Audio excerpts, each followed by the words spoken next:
Bienvenue dans la Guilde, le podcast qui booste vos compétences en Quality Engineering. Je suis Jean-François Frézy, expert en Quality Engineering et passionné par la transmission des savoirs. Chaque semaine, je te partage des astuces pour transformer ta façon de travailler en Quality Engineering. Installe-toi bien, on est parti pour un nouvel épisode rempli de conseils concrets. N'oublie pas de t'inscrire à ma newsletter pour recevoir du contenu exclusif et ne rien rater. Chaque semaine, je te livre des méthodes actionnables, des outils efficaces et des stratégies sur les meilleures pratiques du moment, avec des formats courts, pratiques et accessibles à tous. Alors abonne-toi maintenant pour ne rien rater. Bonjour tout le monde, bienvenue dans cette nouvelle mini-série de la Guilde dont le thème est mieux tester avec l'IA.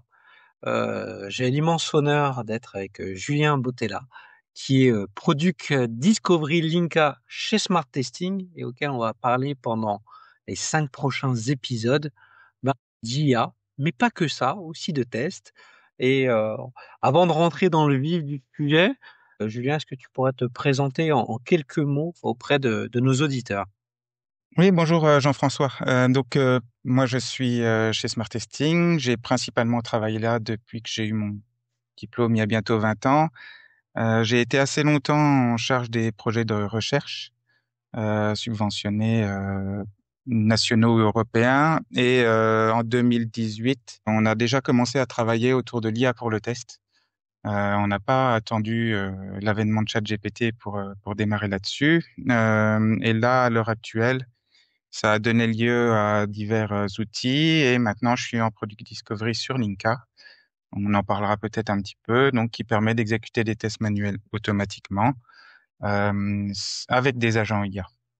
Donc mon but maintenant, c'est d'apprendre un maximum des utilisateurs pour donner à mon équipe les outils pour pouvoir créer le meilleur outil possible pour eux.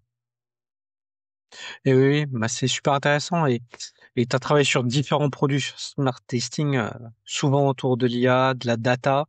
Nous, ça fait quelques années qu'on se croise et se recroise dans les différents événements du test logiciel où on a des conversations extrêmement intéressantes, où ça se base aussi sur les bonnes pratiques.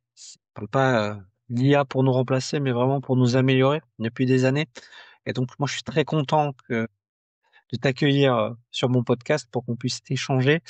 Mais avant de rentrer sur la hype de l'IA, je sais que tout le monde est très intéressé, mais j'aimerais bien qu'on passe à un constat euh, qu'on a partagé, c'est que les activités de test, elles occupent quand même une grande partie des équipes de test, l'exécution, la création des cas de test. C'est vraiment des activités qui peuvent pomper beaucoup de temps et beaucoup d'énergie. C'est quoi ton point de vue sur cette activité qui est quand même essentielle, mais qui prend beaucoup de temps? Certains diraient trop de temps si on veut pouvoir aller plus vite. On est dans un monde où il faut toujours aller plus vite en production. Euh, c'est pas, faut pas dire c'est bien ou c'est pas bien, c'est un fait, c'est comme ça. Donc on peut pas faire autrement. Qu'est-ce que tu en penses toi de ton point de vue? Alors, trop de temps, faut voir où on place le curseur parce que trop de temps, c'est quand même un bel investissement Tout à d'investir fait. pour la QA. Oui, ça peut prendre du temps, mais ça va économiser énormément à long terme. On voit ce que ça peut donner un bug en production. Si on prend un site marchand qui tombe 20 minutes, on est vite sur. C'est dommage d'avoir économisé des heures de QA pour 20 minutes d'un site qui tombe. On voit les impacts que ça peut donner. À côté de ça, voilà, il y a aussi diverses activités dans la QA et pour la création et la maintenance des tests, par exemple, ou pour au moment de l'exécution, on a vraiment diverses activités et chacune de ces activités peut donner lieu à quelques frustrations. On va dire, oui, ça prend du temps, c'est compliqué. Mais je pense qu'effectivement, c'est de toute façon un bon investissement. Je fais un peu l'avocat du diable en commençant comme ça, mais je suis d'accord. Mais malgré le fait que ça soit un très bon investissement, il en reste que quand on voit notre part de réflexion, d'apport de valeur par rapport au temps qu'on peut mettre, l'exécution de longues campagnes de tests ou la création des cas de tests plus ou moins détaillés qui peuvent prendre du temps, Quand j'ai connu le cycle en V, où on avait du temps pour pouvoir bien préparer tout ça et de se dire que même quelqu'un qui maîtrisait pas le métier pouvait éventuellement s'appuyer sur une trame bien définie pour pouvoir suivre le test. Aujourd'hui, quand on met en prod toutes les 2 semaines, il est évident que cette contrainte de temps ne permet pas de le faire comme avant. Ou peut-être que des nouveaux outils vont nous aider à pouvoir le faire en tout ou partie, mais on n'y viendra pas. Bon, bah, justement, j'aimerais bien ton point de vue là-dessus. On nous a vendu souvent l'automatisation des tests comme un gain de temps, qui est le cas si c'est bien fait. Mais il n'empêche qu'on a quand même pas mal de tests encore manuels, même si on a de l'automatisation à ce jour. Euh, voilà, à part dans quelques projets où on fait que de l'API, où potentiellement il y a beaucoup de tests automatisés. On est quand même dans des environnements complexes. C'est pas si évident que ça de mettre énormément, voire rêve totalement fou, tout automatisé, ce qu'il faut éviter. Alors, il y a eu une hype hein, là-dessus aussi. Oui, il y a une hype et on l'a payé cher en production. On est à la suivante là, mais effectivement, euh, on voit qu'on a essayé d'automatiser le plus possible, le plus rapidement possible. On vient éventuellement euh, aussi marcher sur les plates-bandes des fois du test manuel, hein, qui reste important et indispensable. Au fond, on veut automatiser des choses qui seraient mieux d'être faites manuellement. En attendant, on gagne du temps grâce à l'automatisation, surtout on raccourcit les cycles des releases, mais on se crée aussi d'autres soucis et de création et de maintenance des scripts. Donc on en parlera peut-être après, on détaillera peut-être après un peu plus sur ces cas-là. Oui, oui, tout à fait. Aujourd'hui, on en parlera un peu plus, mais sur ce qu'on peut arriver là-dessus. Mais c'est vrai que dans les prochains épisodes, on va parler de l'automatisation, de comment ça peut nous remplacer sur certaines activités, enfin, du moins nous remplacer, nous aider à accélérer.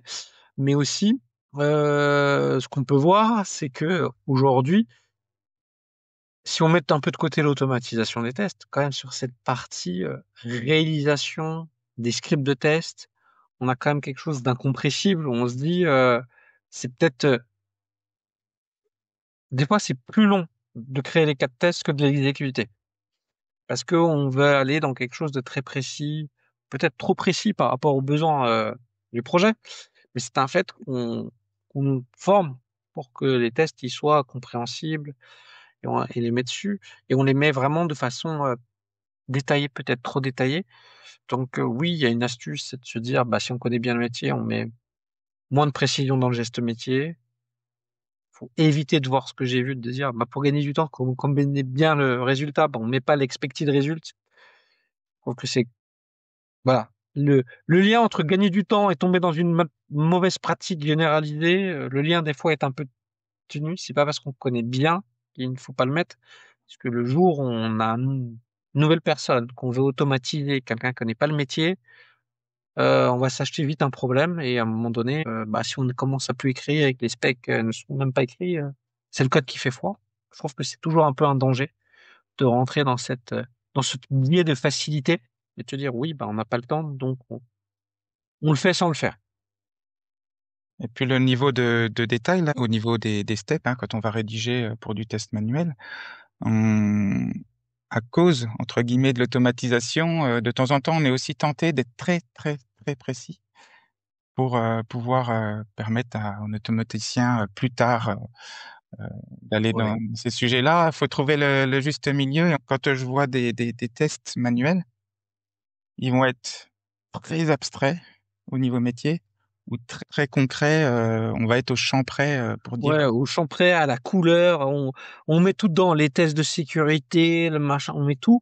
Et voilà, on oublie qu'un test, c'est un objectif, métier, technique, fonctionnel, et que c'est un peu ben, diviser pour régner, et qu'on n'est pas obligé d'essayer de tout faire d'un coup. Oui, ça nous permet de factoriser, de gagner du temps, mais en termes ben, dès qu'il y a le moins de petits problèmes, ben, on a des cas de tests très fragiles. Et quand on va rentrer en automatisation, ben, alors là, on est vraiment dans ce qu'on voit le plus, et on pense qu'on va automatiser les tests de la même façon qu'on fait les tests manuels, que l'outil va être capable de chercher des données improbables. Voilà, on pourra en reparler là-dessus, mais la vraie problématique de l'automatisation, c'est la donnée. Sur les tests manuels, c'est problématique, mais on va dire que Notre cerveau nous permet de trouver facilement. L'automate, il va faire ce qu'on lui dit. Si la donnée n'est pas là, elle n'est pas là. Il va pas la chercher. Je crois pas qu'encore d'IA qui nous permet de chercher de cette façon aussi complexe aujourd'hui. Je sais même pas si ça arrivera tellement on a des systèmes des fois complexes. Mais bon, bref.